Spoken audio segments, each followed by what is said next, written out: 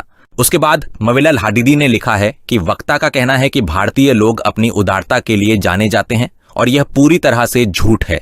वे अपने ही नागरिकों के साथ व्यवहार करने वाले सबसे कंजूस लोगों में से हैं। जिसके रिप्लाई में मैंने लिखा है कि कंजूसी और स्पेंडथ्रिफ्ट में बहुत ज्यादा डिफरेंस होता है। ये तेरे जैसे ऊंट के पीठ में सवारी करने वाले को नहीं पता है। इंडिया के पास तेल नहीं था तो इंडिया ने अपने दिमाग से रिसोर्सेज बिल्ड किया और अब जो है वो खुले हाथ से खर्चा करते हैं। लेकिन तुम लोग कंजूसी सीख लो, क्योंकि तेल खत्म होने के बाद तुम्हारे दिमाग में तो भूसा भरा हुआ है, तो और कुछ कर नहीं पाओगे, तो तुम्हें कंजूसी की जरूरत जरूर पड़ेगी। उसके बाद मून नाइट ने लिखा है कि मैं हमेशा से इस देश और इसके लोगों से नफरत करता आया हूं। भगवान मुझे माफ करें, मुझे सच में नहीं पता कि ऐसा क्यों है। जिसके रिप्लाई में मैंने लिखा है कि क्योंकि नाली के सुअरों को महलों में रहने की आदत नहीं। उसके बाद महमूद ने लिखा है कि भारत सबसे अधिक बुतपरस्त देशों में से एक है, जिसकी सरकार अत्यंत कट्टरपंथी है और मुसलमानों के प्रति शत्रुतापूर्ण है तथा उनके विरुद्ध नस्लवादी अपराध करती है, जो आज भी जारी है। जिसके रिप्लाई में मैंने लिखा है कि तुम लोग सोचते हो कि तुम अकेले ही कट्टरपंथी बन सकते हो, जिससे कि तुमने अपने देश से तो मंदिरों, हिंदूज को बाहर निकाल दिया, लेकिन अब जब तुम्हें तुम्हारे ही मेडिसिन मिल रहा है वापस, अभी तक तो मिला नहीं है प्रॉपरली, इंडिया ने अभी, बीजेपी ने भी 20% भी नहीं किया जो कि करना चाहिए था, बट अब जब तुम्हें नागरिकों से, खास करके हमारे ऊपर डिपेंडेंट है कि हम कट्टर लोगों को कट्टर तरीके से ही डील करें, तो इनको जब अपने मेडिसिन में, जब अपने भाषा में रिप्लाई मिल रही है, तब इनको हजम नहीं हो रहा है। उसके बाद हायरूले ने लिखा है कि वो देश जहां मैं कभी नहीं जाऊंगा। उसके बाद मोमिन ने लिखा है कि भारत में जो बात मैंने सबसे ज्यादा नोटिस की वो ये कि वहां बदबू आती है और लोग नहाते नहीं हैं। मैं वापस जाने वाला था। उसके बाद आईसी इब्राहिम ने लिखा है कि भगवान का शुक्र है कि मैं वहां नहीं रहता। उसके बाद वाफा ने लिखा है कि लोग लाशों को जलाकर और उनकी राख को नदी में फेंककर नदी को प्रदूषित क्यों कर रहे हैं। उसके बाद अमरसन ने लिखा है कि देश का नाम सुनते ही घिन आती है। उसके बाद चिक स्टोरी ने लिखा है कि मुझे सबसे ज्यादा डर इस बात से लगता है कि वे पीने और रोजमर्रा के इस्तेमाल के लिए गंगा नदी से पानी ले रहे हैं। सारा सीवेज और रोजमर्रा के इस्तेमाल का पानी एक साथ इस्तेमाल किया जा रहा है। ये वाकई डरावना है। उसके बाद AAA ने लिखा है कि वो देश जिसके बारे में मैं चाहता हूं कि वो पृथ्वी के चेहरे से गायब हो जाए। जिसके रिप्लाई में मैंने लिखा है कि पहली बात तो ये क्लिप कहां से तुम लोगों ने, तुम्हारे इस क्रिएटर ने जुगाड़ की है, और दूसरी बात जो कि हमें घिन लगता है और हमें डरावना लगता है कि तुम लोग बिस्तर पे ही जो है खाने की चीज़ों को, मीट वगैरह ये सब चीज़ बिस्तर पे खाते हो। साले जहां पे सोते हो वहीं पे रखते हो क्या? मतलब हाइजीन नाम की तो कोई चीज़ नहीं है। तो तुम लोग जो ऊँट के मूत खाते हो उससे तो कई ज़्यादा बेहतर है गंगा का पानी और कई ज़्यादा शुद्ध है। जिसके रिप्लाई में मैंने लिखा है कि अबे ऊँट के मूत खाने वाले चूत से पैदा हुआ चूतिए, जब तुम लोग दुनिया में आए भी नहीं थे ना तब से इंडिया एग्जिस्ट कर रहा है और आगे भी 1000 सालों तक करता रहेगा। लेकिन तुम तो मतलब तेल जिस दिन खत्म हुआ उस दिन तुम खुद ही, हमें कुछ करना भी नहीं पड़ेगा, तुम्हारा चेहरा इस दुनिया के नक्शे से ऑटोमेटिक मिट जाएगा। उसके बाद दाहक ने कमेंट किया है कि भारत की असली छवि जिसे वे अपनी काल्पनिक फिल्मों में छिपाने की कोशिश करते हैं। उसके बाद मेगारी ने कमेंट किया है कि अगर आप भारत घूमने जाना चाहते हैं तो अपना खाना साथ लेकर जाएं। उनके खाने या ऐसी किसी भी चीज पर कभी भरोसा न करें। वहां पढ़ते समय हमने अपने 3 छात्रों को खो दिया। जिसके रिप्लाई में मैंने लिखा है कि अच्छा होता कि तुझे भी खो देता, देश में कैंसर थोड़ा कम होता। उसके बाद ज़ियाद ने कमेंट किया है कि गरीबी भ्रष्टाचार के कारण होती है, अधिक जनसंख्या के कारण नहीं। उसके बाद सीमा ने कमेंट किया है कि भारतीय लोग उदार हैं। ऐसा कब से हो गया? उसके बाद अमरगाल बॉटी ने लिखा है कि मैं वहां पढ़ाई के लिए 3 साल तक रहा। ये एक खूबसूरत देश है लेकिन गरीबी के कारण सड़कों पर फफूंद जम गई है। उसके बाद राएज ने लिखा है कि ये इमारतें मस्जिदों से काफी मिलती जुलती हैं, जिससे पता चलता है कि इन पर ब्रिटिश कब्जे और भारत पाकिस्तान के विभाजन से पहले मुस्लिम शासकों का प्रभाव था। उसके बाद आमिद राजी ने लिखा है कि एशिया में वे देश जहां मैं नहीं जा सकता। अबे तुझे ग्रुप में बुलाया किसने, मुझे ये तो बता। तुझे कहा किसने ग्रुप में आने को? उसके बाद रचिदा साफो ने लिखा है कि सभी देश बैक्टीरिया से डरते हैं लेकिन बैक्टीरिया भारत से डरते हैं, और हम डरते हैं तुम्हारे तरह बहन के पति होने से और ऊँट के सगे भाई होने से। खबरदार हमारा ऊँट को कुछ बोले तो वो हमारा सगा भाई है, मालूम है?